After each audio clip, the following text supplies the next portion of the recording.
Millions of people loved Jim Nabors as the goofy and lovable Gomer Pyle on The Andy Griffith Show. The role was so popular that it led to his own hit spin-off show, Gomer Pyle Uzmg.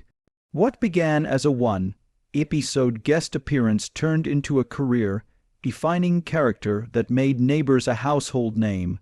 But behind the laughter, his later years were marked by a quiet retreat from fame, a life-changing love story, and an unexpected farewell that left fans heartbroken. What happened to Jim Nabors' money after he died? The video uncovers the shocking truths about his last days, his wealth, and the mystery surrounding his once-opulent home. Stay tuned as we continue to explore the heartbreaking and fascinating story of Jim Nabors' life, his love, and the legacy he left behind. Jim Nabors was born in 1930 in Sylacauga, Alabama, as the youngest of 3 children. Growing up in a small rural town, he developed a charm that made people want to be around him. Nabors' childhood wasn't always easy. He had severe asthma, which kept him from playing sports or doing other physically demanding activities. Since his family couldn't afford expensive medical treatments, he had to be careful not to overdo it. Instead, he found a different passion for performance. He joined his school's glee club, choir, and even took up playing the clarinet, discovering a love for entertaining that would later shape his most famous role as Gomer Pyle. When Nabors went to college, he continued to perform and made his acting debut in a skit show put on by his fraternity. Surprisingly, he never saw himself as a serious performer. Instead of studying theater, he got a degree in business administration at the University of Alabama and saw acting more as a hobby than a possible career. Looking back on those early days, Nabors said, "I was from a small town and God knows I wasn't no famous." He once said, "You know how Hollywood was back then. Everyone was a hero. The only thing I could have imagined is that I could have been a character actor in a Western or something. I never planned to go into show business." The actor had many jobs at first. Jim Nabors didn't want to work in show business. After college, he got more traditional jobs. One of his first jobs was as a typist for the United Nations in New York. He started out in TV not as a performer. But behind the scenes, he worked as a film editor at a TV station in Chattanooga, Tennessee. He eventually moved west and got a similar editing job with NBC in California. It was in California that Nabors' life took an unexpected turn. He realized he was really good at entertaining people, and with his great singing voice and natural comedic timing, he started exploring performance. Drawing on his Alabama roots, he created a series of hillbilly-style comedy characters that people loved. Soon after, he started getting gigs at clubs and variety shows and slowly made a name for himself. His big break came when a famous actor happened to be in the audience at one of his performances, which set the stage for Nabors' rise to fame. Andy Griffith discovered Jim Nabors before he got a role in a sitcom. Jim Nabors was already performing in front of live audiences when Griffith discovered him. At the time, Griffith's show was in its 3rd season. Griffith wanted to introduce a new character named Gomer Pyle, a kind-hearted but clueless mechanic who worked at Mayberry's gas station. As luck would have it, Griffith was in the audience at the Horn, a cabaret theater where Nabors was a regular performer. Nabors' act, which included hilarious hillbilly characters and comedic storytelling in his thick Southern drawl, had everyone in the audience, including Griffith, laughing out loud. On top of being hilarious, Nabors also had an amazing singing voice that made his performance even better. Griffith was so impressed that he knew right away that Nabors was perfect for the part.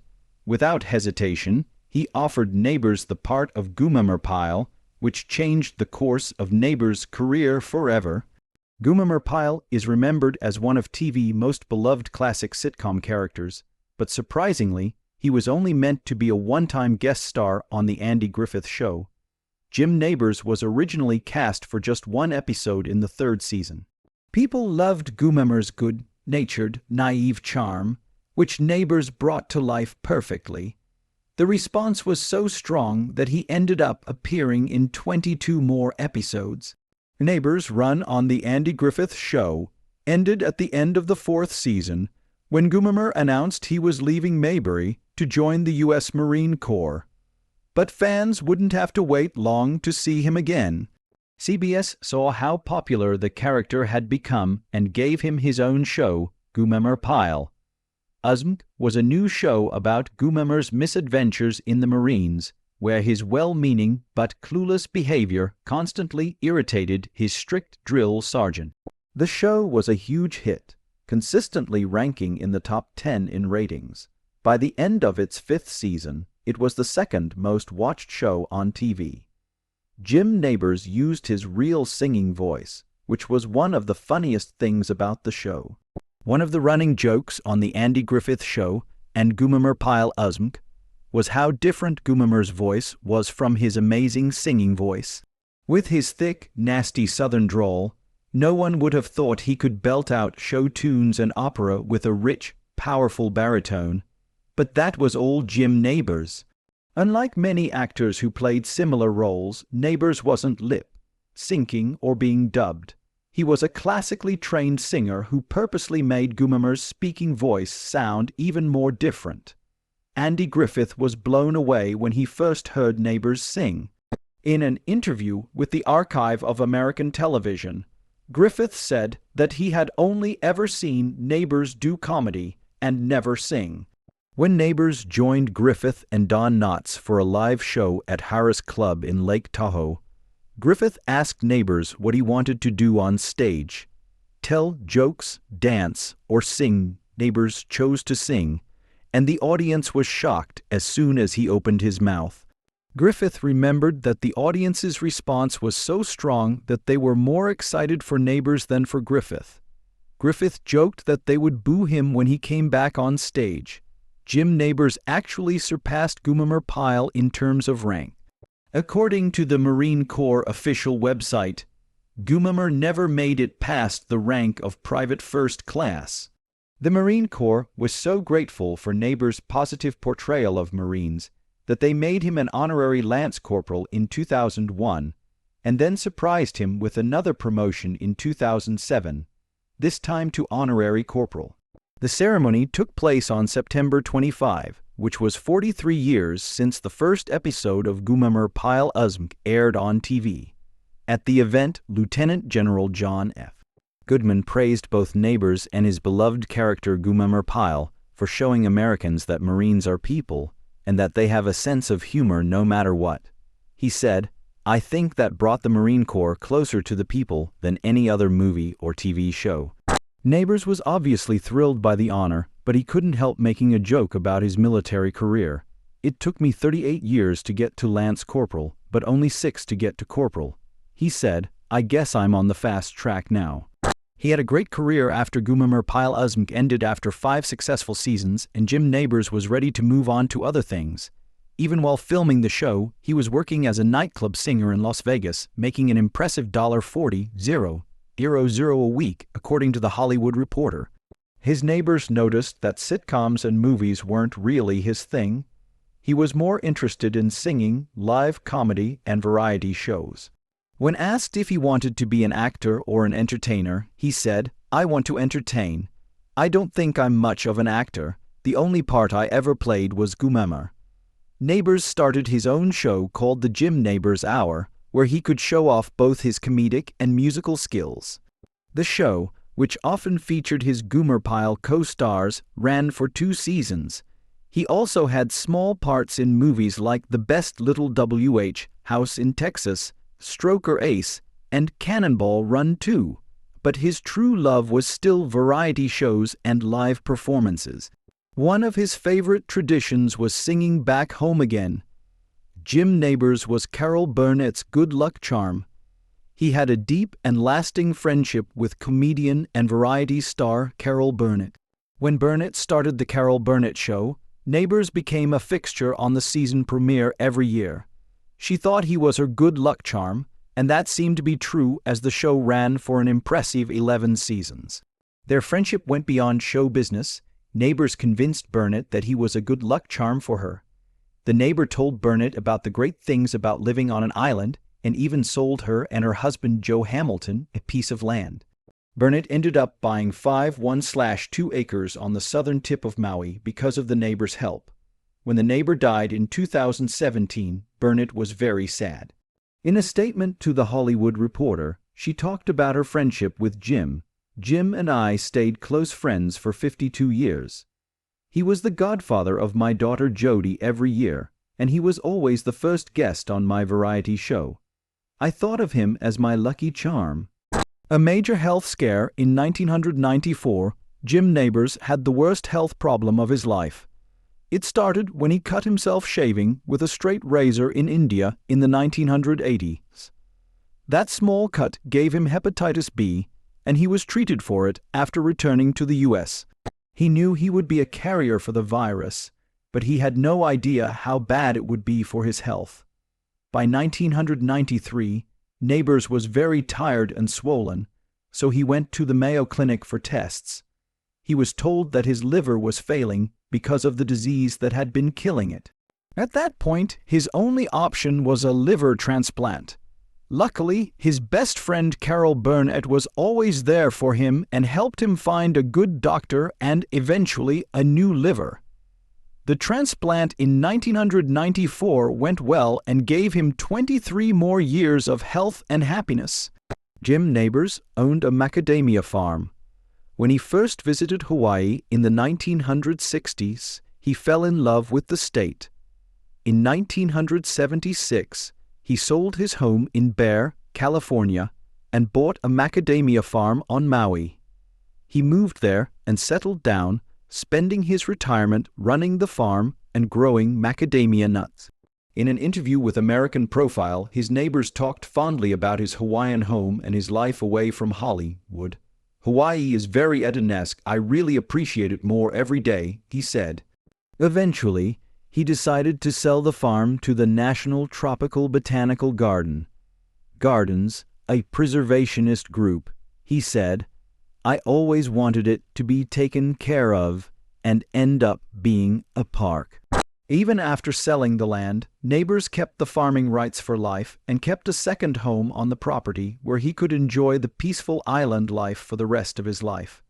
Jim Nabors married at age 82 in 2013.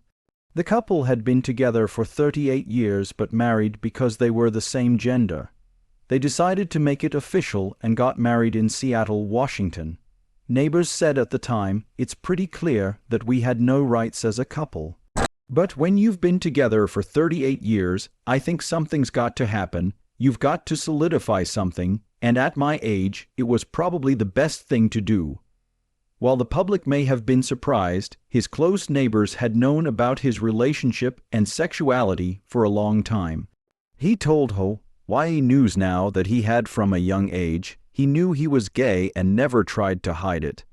His friends and coworkers knew, but he valued his privacy and didn't want to be a public activist. "I'm not ashamed that people know. It's just that it was such a personal thing I didn't tell anyone," he said. "I'm very happy that I've had a partner of 38 years, and I feel very blessed." Nabors and Cadwallader stayed together until Nabors' death in 2017. While rock and disco were popular in the 1960s and 1970s, Jim Nabors quietly built a successful singing career in a completely different direction. He was known for his warm, easy, listening style and performed well-known hymns and gentle melodies for a loyal fan base. At first, many people were interested in hearing Nabors, who was best known as the clumsy, twangy-voiced Gomer Pyle, sing with the deep, resonant tone of a seasoned opera singer. But his talent was much more than a trick. Over the next 40 years, Nabors released 30 albums. Many of his albums went to the top of the Billboard album charts, and 3 of them were even certified gold by the RIA for selling more than 500,000 copies each. Perhaps no one liked Nabors' voice more than racing fans. According to Indy Star, he became an important part of the Indianapolis 500 tradition by performing Back Home Again in Indiana almost every year from 1972 to 2014. He was a peacemaker on the set of The Andy Griffith Show. The Andy Griffith Show may be one of the nicest and most laid-back sitcoms ever, but according to Daniel DeVis's book Andy and Dawn, The Making of a Friendship and a Classic American TV Show, Andy Griffith met Jim Nabors when a friend took him to a nightclub to see him perform. Actor Griffith was so impressed by Nabors that he asked him to join the show as Gomer Pyle. On set, the shy actress Frances Bavier, who played Aunt Bee, became close with Nabors and helped him become famous. The newcomer learned his lines, showed him how to act on TV, and even spent time with him off-set, often taking him on weekend antique hunting trips. However, Bavier and Griffith didn't always agree. Actor Rance Howard remembered a time when Griffith made a quiet, dismissive comment about Bavier. Another cast member overheard and told Griffith, "Andy, she's a good actress. You should be nice to her." But Griffith didn't respond when Jim Nabors asked him about it. Many people were surprised when 82-year-old Jim Nabors announced that he had married his partner of 38 years. This was the first time that he had publicly admitted that he was gay. During his peak years in the 1960s and 1970s, Nabors had been open about his sexuality with friends and coworkers, later saying, "I've never made a huge secret of it at all." But most people didn't know, even though rumors were circulating. The public only learned that movie star Rock Hudson was gay after he died of AIDS-related complications in 1985, according to People.